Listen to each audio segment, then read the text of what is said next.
reto diante de Deus, né? Ele teve aquela paciência, porque ele reclamou também, ninguém é de ferro, né? Ninguém é de ferro. Às vezes a gente abre o nosso coração, a gente fala, o Senhor esqueceu de mim, né? O Senhor me rejeitou, né? Eu gosto muito do Salmo 13, que o salmista fala, e ele fala de uma forma precisa: o Senhor se escondeu de mim, o Senhor se ocultou, né? O que aconteceu? Olha só o que eu tenho passado, do jeito que está indo a minha vida, né? Ele fala: eu vou dormir o sono da morte, ou seja, vou largar tudo, vou desistir da vida. O salmista fala: mas até aqui me joguei nos braços da tua graça, porque o Senhor é bom e o Senhor cuida de nós a cada momento. Amém, queridos? Né? Amo demais esse cântico, viu, Silvia? Bondade de Deus. Esse cântico é maravilhoso. A gente vai até o terceiro céu, volta. É maravilhoso, não é esse cântico? Gosto demais, né? E a gente vê que muitas coisas podem acontecer na nossa vida. E a gente está vivenciando essa realidade, e a gente tem que discernir, refletir, estar preparado para que a gente dignifique a Deus em toda e qualquer situação, que a gente honre a Deus em tudo aquilo que acontecer em nossa vida, porque Deus, Ele é soberano, Ele está acima de todas as coisas, é Ele que tem a última palavra, é Ele que vê o fim desde o começo, é Ele que desenrola a história, né? Ele não depende da gente para conhecer o amanhã. Ele já conhece o teu amanhã, o teu depois do amanhã. Ele já sabe tudo, porque Ele é eterno, Ele não está preso no tempo. Esse é o Deus. E Jó tinha essa convicção, mas ele passou por momentos difíceis e a sua teologia se afrouxou um pouco, né? O seu conhecimento, e ele reclama diante de Deus. Daí a gente vê que no capítulo 38 até o 40, Deus fala: vem aqui, você criou tudo isso, você é o criador desse mundo? Não. E é interessante que Deus ali, você vê, Ele não vai, Ele nem deixa Jó responder, explicar. Jó nem tem coragem de ficar perguntando: mas já que você está reclamando, quem criou tudo isso aqui? Né? Você criou? Quem colocou em ordem todo esse universo, Sol, Lua, quem fez? Né? E ele vai apresentando várias perguntas, e Jó vai cada vez mais se diminuindo. E daí Jó, no capítulo 40, ele fala assim: coloco a mão sobre a minha boca, porque falei coisas imbecis, né? E daí no capítulo 42 ele fala assim: Senhor, o Senhor vai me ensinar, eu vou ficar quieto, né? Eu quero aprender mais de Ti, porque antes eu só Te conhecia de uma forma subjetiva, e agora eu Te conheço de uma forma objetiva. Antes só Te conhecia de ouvir falar, mas agora eu Te vejo, mesmo passando por todas essas dificuldades. E Jó, quando ele falou lá em Jó 42, ele estava ainda com o corpo cheio de tumores. Ele tinha perdido os 10 filhos, os bens, tudo. E ele fala: bem sei que tudo podes, e nenhum dos teus planos pode ser frustrado. É fácil a gente falar isso quando está tudo bem, né? E ele perseverou. E os amigos dele, que criam muito na teologia da retribuição, né? Eles falavam assim: você está vivendo assim porque você pecou. E ele fala: não, mas eu estou bem com Deus, né? E tem gente que gosta de colocar o dedo na ferida. Você está tendo esses problemas porque você está em pecado, né? E é interessante que Deus fala assim: olha, para os amigos de Jó: eu não vou perdoá-los, porque vocês, né, agiram de uma forma má contra mim, e eu não me agradei de vocês. E para eu perdoar vocês, vocês têm que pedir para Jó orar por vocês e oferecer sacrifícios em nome de vocês, porque este sim é íntegro, é reto, e eu estou feliz com ele, né? E é interessante que os amigos que acusavam muito ele teve que orar em nome dos amigos e ofertar em nome dos amigos, porque Deus estava indignado, estava irado com esses amigos. Deus reverteu a situação. Então esse é o nosso Deus. E depois, quando ele orou, Deus restaurou toda a sorte dele. E a gente conhece a história, que Deus deu tudo em dobro, menos os filhos, porque ele tinha 10, e ele depois teve 10 de novo, né? Deus não deu 20 filhos, porque ele não tinha perdido os 10, porque os 10 já estavam no céu, né? Então Deus só deu 10, né? Porque os 10 que morreram estavam no céu, então o dobro também, 20, né? Então a gente vê essa matemática do amor de Deus, de um Deus que nos ama. Mas tem algumas lições que são pertinentes para a gente refletir nessa questão de como a gente pode superar o inesperado.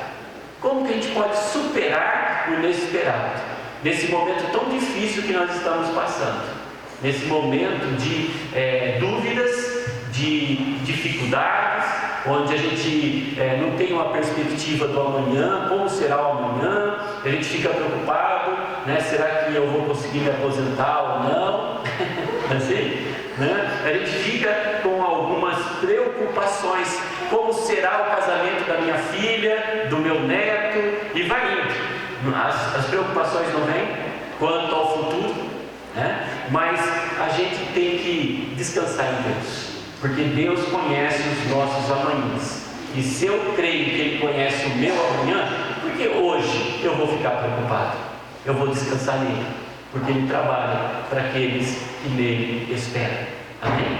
Né? Então, superando o inesperado. Primeiro ponto, tem que levar a sério o cuidado com a vida espiritual da minha família. Levar a sério, né? Então eu não tenho que esperar o problema chegar para depois agir. Eu já tenho de uma forma de prevenção, como Jó fez. Ele orava pelos seus filhos, ele dava bom testemunho para os seus filhos, ele cuidava de seus filhos, ele oferecia holocaustos em nome de seus filhos, né? Ele levava uma vida séria com Deus e queria que a sua família estivesse aos pés de Deus. Isso é pertinente para o nosso momento. Quantas coisas que são colocadas no balcão da nossa vida, no balcão da nossa família, para que os nossos filhos, né, para que a nossa família possa estar vivenciando realidades que só vão nos conduzir ao prejuízo, à derrota, e acima de tudo, para estarmos distantes de Deus. E que de uma forma preventiva, que possamos hoje, em nome de Jesus, trabalharmos e levarmos a sério a vida espiritual da nossa família. Tem uma pessoa falou assim para mim: mas não vejo a hora dos meus filhos casarem, que daí eu estou... Não, filho é para a vida toda. Filho é para a vida toda. Você tem que cuidar. O Arthur até balançou a cabeça, né? Tem que cuidar, tem que abraçar, tem que ensinar, né? Tem que deixar teu filho, tua filha flagrar você em coisas boas, beijando, né? Minha filha, quando era menor, agora até com 25 anos, né? Ela chegava assim, ela via eu a Cláudia beijando assim, ai, que nojo. Depois ela beija o namorado e fala: chulezento, aí você beija, né? Agora ela está sem nada, meu namorado, então estou muito feliz, não tem. Estou brincando, né? Eu gosto, né? Então, é isso, levar a sério a vida espiritual da família, né? Porque a gente vive numa realidade de religiosidade, né? Às vezes eu vou na igreja porque os meus pais querem, para agradar o meu pai, para agradar minha mãe, né? Ou eu tenho uma responsabilidade, eu vou na igreja porque eu tenho medo de Deus. Já pensou, se eu não for na igreja, ele pode pesar a mão sobre a minha família, sobre a minha esposa. Então tem gente que vai na igreja também motivado pelo medo. E a gente não tem que ir assim. É pela espiritualidade, é pela minha intimidade com esse Deus. De eu estar cada vez mais aberto, vulnerável a Deus e desejar, não por aquilo que Ele me dá, mas por aquilo que Ele é. E Ele é o meu Senhor. Eu devo cada vez mais a minha submissão a esse Deus, em nome de Jesus. Então, não dê de mão beijada a sua família para esse mundo. né? Porque a gente sabe que há uma orquestração satânica para acabar com as famílias. Hoje de manhã a gente estava com a minha igreja numa chácara, a gente fechou a igreja hoje para levar todo o pessoal da igreja numa chácara, e a gente fez tudo de manhã para ter um momento de comunhão, tudo ali, e a gente estava estudando, né, vendo o quanto que as telas, né, têm nos afastado de Deus, né? Quanto que as telas. E eu tenho que tomar muito cuidado, porque a gente usa muito, mas eu tenho que ler a Bíblia mais, eu tenho que orar mais ali, orar mais, eu tenho que estar mais aos pés de Deus, senão a gente fica muito fissurado com as telas, computador, celular, né? Eu tenho que dominar isso. E é interessante que o Brasil, a média das pessoas maquinarem e usarem o celular é de 9 horas por dia no Brasil. E o Brasil está em segundo lugar. Em primeiro lugar está a África do Sul. África do Sul. E nós estamos em segundo lugar. Já que são 9 horas por dia, né? E é isso mesmo que a gente vê muitas pessoas, e não tem idade, que fala assim, crianças, adolescentes, todos, né? A gente tem que gastar mais tempo da nossa vida, orando mais, lendo mais a Bíblia, né? Ouvindo mais os nossos filhos, né? Uma vez eu exortei muito forte meu menino, né? E daí a Cláudia falou, bem, você foi muito duro com ele, né? E daí eu fui lá, sentei no quarto, tudo, e pedi desculpa para o meu filho. Me perdoe, porque eu avancei, falei coisas que não devia, né? E foi muito bom, né? Isso, Deus despertou assim um desejo da gente estar mais próximo, né? E dele saber que ele tem um pai que erra também, que está sujeito a errar, e que tem coragem de pedir perdão, né? Para reconstruir cada vez mais esse relacionamento tão importante, né? E é o que falta na família. Se a gente tem essa vida espiritual, tudo isso vai nos ajudar a termos relacionamentos bons com os nossos filhos, com a esposa, com o esposo, com a família. E não existe coisa boa de estar em casa, que é o nosso porto seguro, não é bom mesmo? Né? Você chegar, querida, cheguei, né? E a esposa fala assim, podia ter ficado mais tempo lá fora, né? Né? Não, a esposa, que bom que você chegou, né? Em casa nós chegamos juntos quase, vamos buscar no serviço, a gente chega, depois já vai para a igreja, já vai para os grupos pequenos, tudo, então é um malabarismo, né? Mas quando a gente está junto, que bom, quando a gente está junto para assistir um filme, né? Quando a gente está junto para lavar louça, não seca, para a gente ganhar tempo, para poder namorar, para poder ficar mais tempo junto, isso é importante. E a gente não pode separar, isso é espiritual, isso não é espiritual, porque na vida cristã tudo é espiritual. Eu tenho que buscar a excelência em tudo que eu faço. É no trabalho, se eu fizer com excelência, as pessoas reconhecerão que eu sou cristão. É no meu lar, se eu fizer as coisas certinhas, as pessoas reconhecerão que eu sou cristão. Eu tenho que buscar a excelência de tudo, né? Servir a Deus com excelência, e é no trabalho, é na igreja, é na família, em todos os lugares, em todas as circunstâncias, que a gente possa estar com a nossa vida fervilhando e cada vez mais desejosos de lutar pela nossa família. Amém, irmãos? Né? E o segundo ponto, rapidinho, eu compreendo que há uma orquestração satânica contra a família permitida por Deus. E é interessante que esse texto ele para um pouco, né?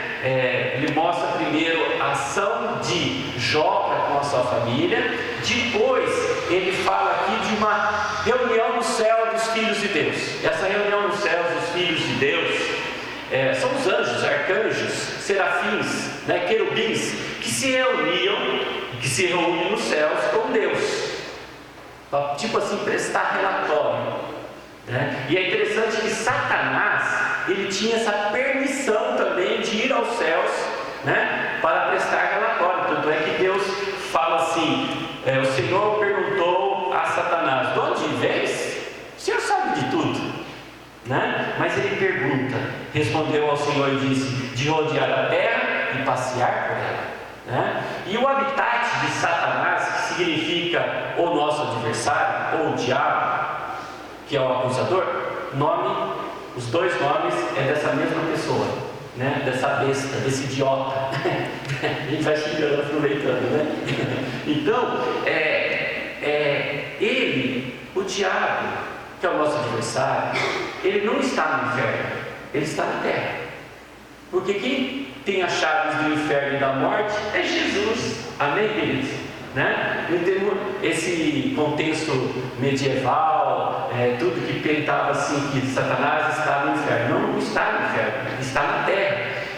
O anjo Lúcifer foi expulso a primeira vez dos céus, porque ele queria ser Deus também, né? Mas mesmo ele trabalhando aqui, ele estando aqui na terra, ele tinha permissão para estar nos céus, porque ele tinha um papel de acusador. E quando você lê Apocalipse 12, quando Cristo morre na cruz, ele destrona Satanás da sua posição de acusador. Por isso que Paulo fala: quem tentará acusação contra os eleitos de Deus? Ninguém, né? Satanás, ele perdeu o posto. Diz lá que ele foi lançado dos céus, né? E esse período aqui ele tinha ainda permissão, né, dentro dos protocolos lá de Deus, de estar no céu para nos acusar, né? O papel dele era assim, acusador. Mas se lê Apocalipse 12, fala que ele perdeu esse posto, ele foi destronado, e agora ele tenta nos acusar, mas não tem mais vez, porque nós estamos com a vitória decisiva. Ele sabe que não pode mais tirar a nossa salvação, mas ele quer enfenecer, ele quer murchar, ele quer tirar aquela empolgação nossa de estarmos pregando o Evangelho para que outros possam se salvar. Satanás não pode tirar a sua salvação, porque aquele que é nascido de Deus, o maligno não lhe toca. Amém, queridos? Essa é a nossa fé, tá? Mas ele está nesse mundo porque ele sabe que pouco tempo lhe resta. Apocalipse 12 fala, né? Fala: alegrai-vos, ó céus, porque foi expulso Satanás. Ele não pode mais subir aos céus para nos acusar, mas ai da terra, porque ele está solto na terra. Mas é interessante que tudo que ele pode fazer é por permissão de Deus. Ele não pode fazer nada por autonomia. Ele sempre tem que pedir permissão de Deus para fazer. E é interessante que nesse texto aqui, Deus que chama a atenção dele. Olha só, ele fala: observastes o meu servo Jó, né? E Deus, ele enche a boca para falar de Jó. Ele que chama a atenção. Não é Satanás que vem trazendo ele, mas ele sabia que Satanás estava ali na espreita, né? Ele chama a atenção. Você viu o meu servo Jó, como ele é íntegro, como ele é reto, né? Daí ele fala: mas ele não te serve em vão, porque o Senhor o subornou, o Senhor deu tudo para ele, então é fácil ele te temer. Ele tem família, ele tem bens, ele tem inteligência, é fácil te temer assim. Daí o Senhor falou: então mexa nos bens dele, mexa com a vida dele, né? Quando ele fala assim: Satanás, acaso não o cercaste com cetro, ou seja, aquela cerca viva de arbusto, né? Você não protegeu ele e a sua casa e a tudo que tem. É fácil ser temente a Deus assim, né? Mas Deus, ele mostra que Jó, ele lutava pela sua família e ele temia muito a Deus, e é um exemplo para nós nesses momentos difíceis que estamos passando, e principalmente como prevenção para enfrentarmos o inesperado, que pode surgir a qualquer momento, né? Qualquer momento. Eu achei interessante, dia 26 agora eu fiz aniversário, 26 de maio.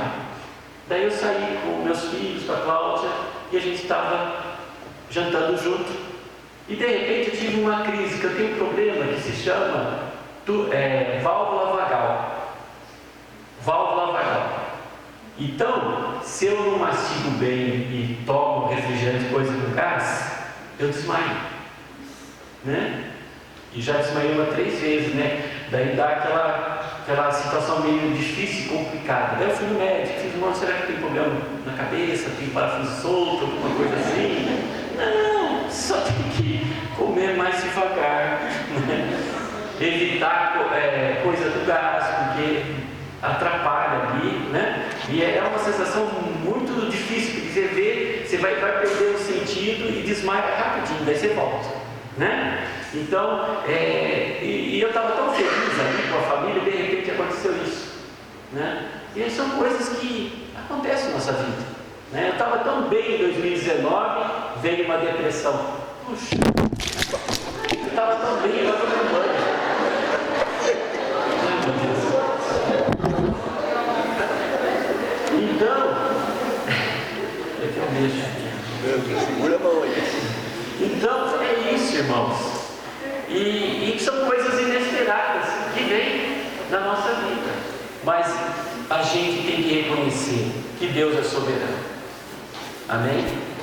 Deixa eu ajudar. E que Jesus falou para Pedro: Pedro, Satanás pediu para se andar na sua vida, mas eu já roguei ao Pai para que a tua fé não desfaleça. E quando você vencer todos esses problemas, fortifique os seus irmãos. Eu achei legal, né? Que Jesus falou: Pedro, Satanás está pedindo para se andar na sua vida. E ele falou assim: e eu já roguei ao Pai, não para que ele não tenha esses problemas, mas para que você tenha uma fé fortalecida. E quando você vencer, fortaleça os outros, em nome de Jesus, né? Então, lendo tudo isso, a gente vê que há uma orquestração satânica contra nós, mas maior é o que está em nós do que o que está no mundo. Amém, queridos? Lute pela sua família, abrace a sua família, ore pela sua família e seja uma bênção, um discípulo cada vez mais vivo para Deus, para você ser um instrumento dele em quaisquer situações. E outro ponto que eu gostaria de destacar aqui para os irmãos é que no meu exercício da minha fé, mesmo quando o inesperado se torna um pesadelo real, e esse pesadelo recusa-se de ir embora. Às vezes o problema demora, não demora. Não demora. A gente fala: nossa, está sendo um pesadelo essa permissão tua, Deus. Está complicado, está difícil. E é interessante que foi o que aconteceu aqui. É interessante que Jó, ele não se rendeu a Satanás.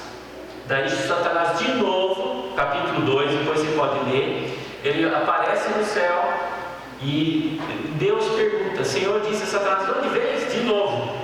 E ele fala: de rodear a terra e passear por ela. Perguntou o Senhor a Satanás: observaste o teu servo Jó? Porque ninguém há na terra semelhante a ele, homem íntegro e reto, temente a Deus e que se desvia do mal. E agora tem uma coisa maior aqui: ele conserva a sua integridade, embora me incitaste contra ele para o possuir sem causa. Isso é Deus falando. Você, Satanás, você me incitou para que ele pudesse sofrer sem causa, mas ele continuou íntegro e reto. E Deus está chamando essa atenção aqui. Ele conserva a sua integridade. Ele conserva a sua integridade. É isso que Deus quer ver em nós, que a gente possa estar, mesmo diante dos problemas, das dificuldades, que possamos estar conservando a nossa integridade. Hernandes Dias Lopes falou uma coisa importante: a minha integridade eu que busco, e a minha reputação Deus cuida. Eu tenho que procurar ser íntegro diante de Deus.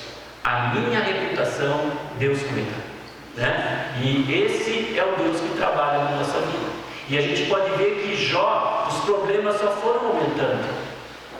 E é interessante que diz o Senhor a Satanás: olha só, então Satanás respondeu ao Senhor, pele por pele, que era um ditado naquele tempo, e tudo quanto o homem tem, dará pela sua vida. Ou seja, o homem é egoísta. Basta você colocar uma enfermidade nele, um problema, que ele vai jogar a toalha, que ele vai desistir. Por isso que ele fala pele, pele. Então deixa na pele dele, na dificuldade, na saúde, você vai ver como que ele vai te negar, né? E diz o texto aqui: estende, porém, a mão, toca-lhe nos ossos e na carne, e verás se não blasfema contra ti na tua face. Mas disse o Senhor a Satanás: eis que ele está em teu poder,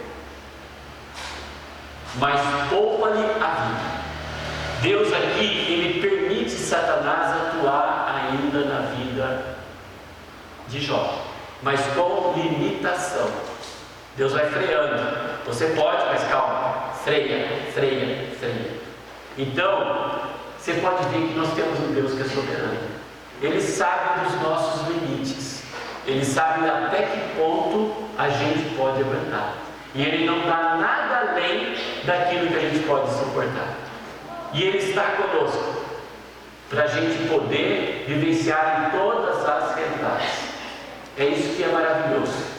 O Atmani, um missionário chinês, e ele tem muita literatura, já falecido, e ele, estando preso na China por causa do Evangelho, e ele todo ferido, todo doente, e ele já, assim, próximo da morte, né, numa cela presa, nojenta, fedida, e ele doente, ele orou assim: Senhor, se é para ter a tua presença como eu estou tendo através desses problemas, por favor, Senhor, mande mais problemas, porque está tão boa essa comunhão contigo, né? Estou experimentando tanto do Senhor. E é isso mesmo, irmãos. Jó experimentou muito do Senhor. Você tem experimentado muito do Senhor. Mas nós temos um Deus que permite certas situações, sim, mas Ele coloca limites, como colocou para Satanás. Ele foi refreando: pode nisso, naquilo não. E tudo aconteceu dentro desses conformes. E é interessante que a mulher de Jó quis chamar a atenção dele e falou: por que você não blasfeme, não amaldiçoa o seu Deus e morra, né? Mas ele falou: olha, eu vim nu e vou voltar nu, né? E é interessante falar: o Senhor o deu e o Senhor o tomou, bendito seja o nome do Senhor. Ele não fala que Satanás tirou, mas ele fala: o Senhor deu e o Senhor permitiu, bendito seja o nome do Senhor. Irmãos, esse é o exemplo que a gente tem que estar cada vez mais compreendendo e vivenciando. E diante de tudo isso, para você refletir e praticar, cuidado com aquela doutrina da retribuição, onde você olha para a pessoa e julga a pessoa, como os amigos de Jó fizeram: você está passando por isso porque você está em pecado. E às vezes ele tem facilidade de julgar. E é interessante quando Jesus Cristo ele está passando com seus discípulos, e daí a torre de Siloé cai e mata alguns judeus. Daí os discípulos já ficaram apavorados, porque foi uma coisa, né? Caiu a torre de Siloé e matou alguns judeus. E daí os discípulos já fomentaram o quê? Eles morreram porque eram mais culpados do que a gente. Daí Jesus, antes deles falarem isso, falou: olha, eles morreram, mas vocês estão vivos, então se arrependam. Se arrependam. Tenha uma vida em dia comigo. Aproveite cada gotinha de sua vida para me servir. Aproveite cada gotinha da sua vida para ser obediente a mim. E lá em Lucas 13, Jesus destaca isso, né? Porque a gente tem essa tendência de julgar. E a gente tem que tomar cuidado, porque a gente vê pessoas boas, pessoas que estão como Jó, que era íntegro e reto, e que conservava a sua integridade, mesmo passando por problemas. Mas Deus o honrou. E acima de tudo, ele aprendeu a ter uma comunhão pessoal com esse Deus maravilhoso. Antes eu só te conhecia de ouvir, mas agora os meus olhos te veem. É tão gostoso, né? Saber que a gente tem um Deus presente e suficiente para nos ajudar em toda e qualquer situação. Que Deus trabalhe assim na minha vida, na sua vida. E não ache que o sofrimento permitido por Deus é desproporcional. Porque às vezes a gente fala, Senhor, olha só, está desproporcional, Senhor. Aquele que não te teme, não tem quase problema. E eu que temo tanto a ti, que eu não tenho muito problema. A gente às vezes fala assim, né? O salmista, o Salmo 73, ele está assim: Senhor, eu vejo meu vizinho com carnes gordurosas, fazendo churrasco todo final de semana, né? E eu aqui, passando por tantas privações. Mas aí ele fala assim: até que entrei no santuário de Deus e vi o fim deles, né? Então, queridos, não fale que o teu sofrimento é desproporcional, porque Deus sabe o teu limite. Ele é soberano, e nós estamos aqui nesse mundo como instrumentos nas mãos dele, e ele pode fazer conosco o que ele quiser. Amém? Né? Mas ele sabe as nossas feridas. Como sabe? Como sabe? Esse é o Deus de milagres, que pode todas as coisas. Eu oro crendo que Deus pode todas as coisas. Se ele quiser fazer ou não, é departamento dele. Mas eu oro sempre que ele pode todas as coisas. Amém, queridos? Né? E Jó pede uma revisão do seu processo, e Deus lhe concede uma audiência.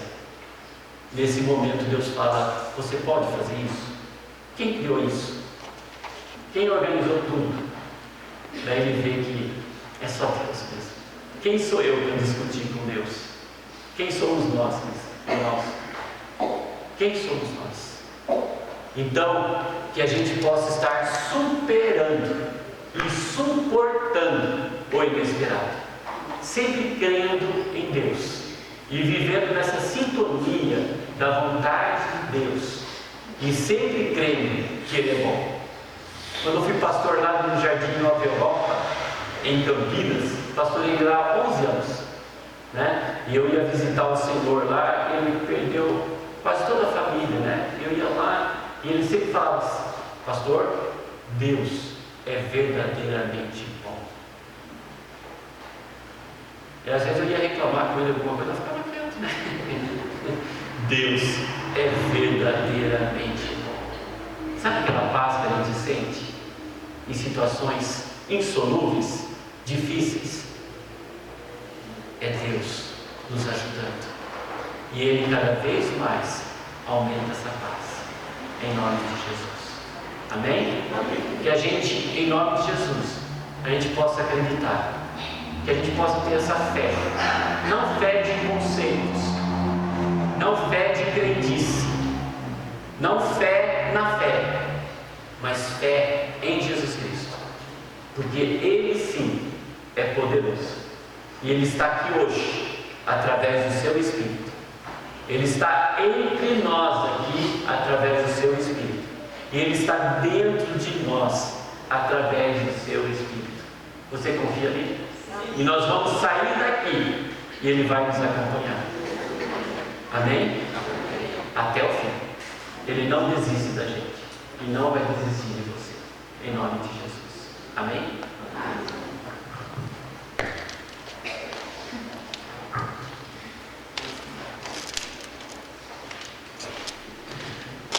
Se eu sair da bagunça dele aqui, né? Olhou do chão ali, o Satanás, a hora que você falou dele, você viu o Satanás